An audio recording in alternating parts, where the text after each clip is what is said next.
सत्यमेव जयते। हमारी सेवा आपको पूर्ण रूप से रोग मुक्त रखने की यही हमारा सबसे बड़ा प्रयास रहती है। कल हमने आपके सामने चर्चा किया कि हमारे शरीर के अंदर बीमारी बनती कैसे है। कोशिश हमने की थी कि बड़ी सरल भाषा में बताया जाए, बताने का प्रयास करूं ताकि सभी लोग इसको आराम से समझ सकें। आज हम दूसरी चीज़, उसके ऊपर का सेकंड चीज़ बताना चाह रहे हैं कि बीमारी बनने का मुख्य कारण क्या है। कल तो आप ये जान गए बीमारी कैसे बनती है। आज हमारा चर्चा चलेगी कि बीमारी बनने का मुख्य कारण क्या है। अगर आप इन चीज़ों को, कल का वीडियो, आज का वीडियो और कल का आने वाला वीडियो, अगर ये पार्ट 1 कल का था, आज का पार्ट 2 है, कल का पार्ट 3 रहेगा। अगर आप ये तीनों वीडियो हमारे जो हैं ध्यानपूर्वक सपरिवार बैठ करके थोड़ा सा समय निकाल करके अगर आप लोग इसको सुनेंगे और सुनने के बाद उसका अगर आप पालन करेंगे तो मुझे पूर्ण आशा है, पूर्ण विश्वास है कि आपके मन के अंदर की जो शंकाएं भरी हुई हैं, एक ही शंका आपके अंदर भरी हुई है कि हम अपनी बीमारी को स्वयं से नहीं ठीक कर सकते हैं, वो शंका आपकी पूर्ण रूप से दूर हो जाएगी। अगर आपको सफलता प्राप्त करनी है स्वास्थ्य के मामले में, शरीर को निरोगी रखने में, शरीर को रोग मुक्त रखने में, तो आपको विजय प्राप्त करनी है, तो उसके लिए आपको सत्य को जानना ही होगा और जानने के बाद उसको मानना भी पड़ेंगे और मानने के साथ साथ उस चीज़ को जो है आपको स्वयं से पालन भी करना पड़ेगा। तो अगर इन चीज़ों का एक बार भी ध्यान दे देंगे तो मुझे पूर्ण आशा है कि आप गंभीर से गंभीर रोग को स्वयं से ही ठीक कर लेंगे। और जो एक आपके अंदर अविश्वास पैदा हो गया है, जो आपके अंदर एक कॉन्फिडेंस आ ही नहीं रहा है, हम भटक रहे हैं स्वास्थ्य के बारे में, कभी इधर जा रहे हैं, कभी उधर जा रहे हैं, कभी उधर जा रहे हैं, यही करते करते हमारा शरीर एक ठीक हो रहा है, एक ऑर्गन ठीक हो रहा है, दूसरा बीमार हो रहा है, दूसरा फिर ठीक, एक दवा से हमारी बीमारी से हम अपने स्वास्थ्य के बारे में शुरुआत करते हैं और धीरे धीरे धीरे धीरे वो घुन की तरह, जस्ट लाइक एक कीड़े की तरह वो हमारे शरीर के अंदर फैलती आती है और धीरे धीरे हमारा जीवन जो है वो अस्पतालों में बीतता जाता है या दवाइयों के पीछे बीतता जाता है या जांच कराने में बीतता जाता है। इसी में हमारा जीवन समाप्त हो जाता है क्योंकि हम सच्चाई को जानना नहीं चाहते और जान करके उस पर विश्वास नहीं कर चाहते। कल भी हमने कहा था कि आपका जीवन 100 बरस तक, 100 years you can alive without any diseases, without any medicines, if you know the right way of the your health, that's all. इसीलिए मैं बार बार उसी पे हम जो है आपको हर चीज़ बताने की बड़े सरल भाषा में प्रयास करते हैं। तो आज हम चर्चा करेंगे बीमारी बनने का मुख्य कारण क्या है। इसको अगर आप देखें तो जिस तरीके से आप अपने शरीर के द्वारा कोई मकान बनाते हैं, थोड़ा सा कंपेयर करिए। जैसे आप मकान बनाते हैं तो मकान के अंदर जैसे हमारे 5 मटेरियल यूज होते हैं, 5 या 6, लोहा, मोरम, बालू, मिट्टी, पानी, सीमेंट। तो हमारा एक मकान बन के तैयार होता है और उस मकान को हम विश्वास से बनाते हैं, अच्छा मटेरियल लगाते हैं ताकि हमारा मकान खूब मजबूत रहे और काफ़ी दिनों तक चले और अच्छा से अच्छा मटेरियल उसमें यूज करने की पूर्ण रूप से प्रयास रहती है। उसी तरीके से हमारे शरीर को जिसने बनाया है, आपने मकान बनाया, उसका डिज़ाइन भी अच्छा किया, उसका जितनी भी चीज़ें आपको अच्छी से अच्छी चीज़ें लगी आप उसमें डालने की कोशिश की। उसी तरीके से जरा सा ये सोचिए कि जिसने शरीर बनाया है उसने कैसा बनाया है। उस शरीर के अंदर तो उसने केवल 3 चीज़ें रखी। मकान बनाने के लिए तो आपको 5-6 चीज़ें चाहिए, लेकिन शरीर के लिए उसने केवल 3 चीज़ें रखी, जल, वायु और भोजन। चौथी चीज़ कोई नहीं है।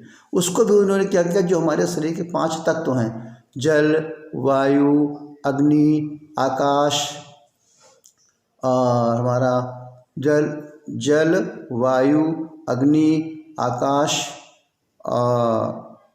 एक तत्व हमारे, जो हमारे 5 तत्व हमारे हैं, उन्हीं 5 तत्वों में सबसे इम्पॉर्टेंट हमारा तत्व जो है पृथ्वी तत्व है। उसी पृथ्वी तत्व के अंदर ही हमारे 5 मिक्स हैं। जैसे हम जो भी चीज़ें भोजन के रूप में खाते हैं या जो भी हम चाहे सब्जी के रूप में लें, चाहे फल के रूप में लें, चाहे अनाज के रूप में लें, वो मिलता है, उसका मेन सोर्स तो हमारा पृथ्वी है ना। पृथ्वी से वो चीज़ हमारी उगती है, पृथ्वी से वो चीज़ हमारी ग्रो करती है। तो जब वो चीज़ ग्रो करती है तो पहले उसके अंदर अंकुर निकलता है, थोड़ा सा स्प्राउट होता है, उसके बाद फिर पूरा प्लांट तैयार होता है। इसके बाद में उसमें बीज लगते हैं, बीज लगने के बाद उस सारे न्यूट्रिशंस हमारे, आकाश तत्व भी उसके अंदर मौजूद है, जल तत्व भी उसके अंदर मौजूद है, वायु तत्व भी उसके अंदर मौजूद है, अग्नि तत्व भी उसके अंदर मौजूद, चारों तत्व हमारे उस पृथ्वी तत्व के अंदर मौजूद रहते हैं। तो वो जो चीज़ हमें मिलती है, चाहे फल के रूप में, चाहे हमारे जितनी भी सब्जियां खाते हैं, तो उन चीज़ों की जिस रूप में हमें मिलती है, अगर हम उनकी प्रोसेसिंग ना करें, उन चीज़ों को अगर हम डायरेक्ट लें, तो सबसे बड़ी चीज़ हमारी होगी कि हम अपने शरीर को ठीक कर सकते हैं। सबसे बड़ा कारण, हमने बार बार कहा, सबसे बड़ा कारण हमारा भोजन है। क्यों भोजन है सबसे बड़ा कारण? अब उसको बताना चाहिए। क्योंकि सभी समझते हैं कि हमारा शरीर जो कार्य करता है वो ऊर्जा से काम करता है, एनर्जी से। हमारे शरीर को चाहिए एनर्जी की ज़रूरत है, और हमारे शरीर को एनर्जी किस चीज़ से बनती है? हम कार्बोहाइड्रेट से जो हमारा शुगर निकलती है, ग्लूकोज निकलती है, उससे हमारी जो है वो जो हमारे ऑक्सीजन से मिलने के बाद वो बर्न करता है, जलता है, तो जलने से हमें उसमें ऊर्जा मिलती है, उसी से हमारा पूरा शरीर कार्य करता है। अब प्रश्न आता है कि जो हमारा ऊर्जा है, एनर्जी है, वो बनती कहाँ है? स्टेप बाय स्टेप से बड़ा सरल चीज़। ऊर्जा हमारी कहाँ बनती है? ऊर्जा हमारी बनती है सेल्स के अंदर, कोशिकाओं के अंदर। अगर हमारी, अब कोशिकाएं किस चीज़ से बनती हैं? कोशिकाएं हमारी बनती हैं प्रोटीन से और फैट से। अब प्रश्न, अगर हमारी कोशिकाएं स्ट्रांग रहेंगी, अगर हमारी कोशिकाएं मजबूत रहेंगी, तो हमारा जो उसके अंदर क्रिया चल रही है वो हमारी परफेक्ट रूप से चलेगी और सुचारू रूप से हमें पूर्ण रूप से अच्छी हेल्दी ऊर्जा हमारे अंदर बना के देगी।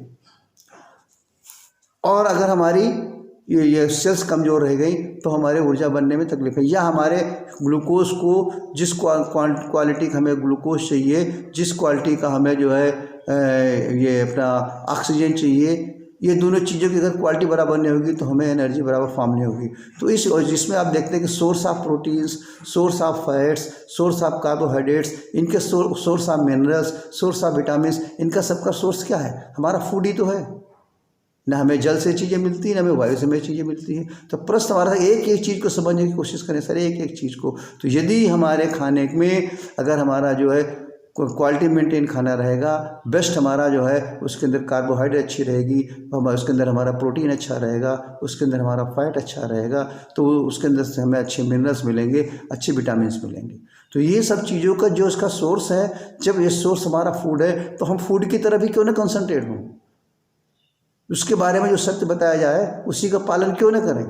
क्यों कि जिस कारण से हम बीमार होते हैं, सबसे बड़ी जो माँ बाप से कहते हैं कि आप इस बीमारी को स्वयं से ठीक कर सकते हैं और इस बीमारी को आप स्वयं से अपने अंदर पाल भी सकते हैं। क्योंकि जब जितनी भी क्रियाएं हम शरीर के प्रति करते हैं, जितनी भी चीज़ें, वो सब हम बीमारी करने वाले ही करते हैं। हम बाहर निकलते हैं पैसे से हम केवल क्या लेते हैं अपने शरीर के लिए? कपड़े की बात है, कपड़े से हम बीमार नहीं होते हैं। अच्छी मोटरसाइकिल, साइकिल, अच्छी गाड़ी, अच्छे मकान में रहने पर, अपनी लाइफ को लग्जरी कर देने पर, अपनी लाइफ को के बहुत सारी संपत्ति प्राप्त कर लेने के बाद, बहुत सारे साधन प्राप्त कर लेने के बाद हम उससे बीमार नहीं होते हैं। बीमार तो हम जब होते हैं जब हमारे शरीर को क्या चाहिए। क्योंकि कभी सोचिए ये शरीर हमें क्या दिया, ये सारी सुविधाएं हमें हमारे शरीर ने दी और इसलिए हम अपने शरीर को ध्यान देते हैं। तो शरीर को हमें क्या चाहिए? क्वालिटी मेंटेन फूड चाहिए। अब क्योंकि फूड हमारा मेंटेन रहेगा तो उसके अंदर से हमारी सेल्स जो होंगी वो हेल्दी रहेंगी, क्योंकि हमारी पूरी बॉडी कोशिकाओं से बनी हुई है और हर सेल्स हमारी जो है वो अपने में एक फुल पावरफुल रखती है। और हम बीमार कब होते हैं? जिस भी ऑर्गन्स के चीज़ों में जो हमारी सेल्स ज़्यादा डेड होने लगती है और हमारा न्यू सेल्स का जो हमारा प्रोडक्शन होता है, जो ग्रोथ होता है, कम हो जाता है, तो वहाँ पे हमारा बैलेंस बिगड़ जाता है। उसी केसेस में, उसी तरह में हम बीमार होना शुरू होते हैं। वही ऑर्गन्स, वही हमारे टिश्यूज़, वही हमारी कोई भी बॉडी कोई भी ऑर्गन्स हो, बीमार होने लगता है। तो सबसे इम्पॉर्टेंट चीज़ जो है हमारा फूड, और सबसे इम्पॉर्टेंट चीज़ बीमार होने का सबसे बड़ा कारण हमारा फूड, और हर तरह की बीमारी को ठीक होने का सबसे बड़ा मेडिसिन, सबसे बड़ी औषधि, सबसे बड़ी जो चीज़ भी आप कह लें अपने शब्दों में, हमारा फूड है। तो हम चाहते हैं कि ये आज आप पूर्ण रूप से विश्वास कर लीजिए कि हमारी बीमारी होने का सबसे बड़ा कारण हमारा भोजन ही है। 98% रीजन्स हमारा भोजन है, छोटी से लेकर गंभीर बीमारी तक। तो हम चाहते हैं कि अगर ये चीज़ें आपके समझ में नहीं आ रही हों तो एक बार ज़रूर हमारे सेंटर पर आकर संपर्क करें, फ़ोन के द्वारा, वीडियो कॉन्फ्रेंसिंग द्वारा। आपके मन के अंदर की वो कारण निकल जाना चाहिए कि नहीं भाई, भोजन ही क्यों है। भोजन केवल पेट भरने के लिए नहीं है, भोजन केवल टेस्ट के लिए नहीं है, भोजन के द्वारा ही हमारी सारी क्रियाएं शरीर की चलती हैं, उसी से हम जीवित हैं। हम चाहते हैं इस चीज़ को ज़्यादा से ज़्यादा लोगों को बताएं ताकि ज़्यादा से ज़्यादा लोग इसका बेनिफिट लें, घर बैठे इसका लाभ उठाएं। सत्यमेव जयते।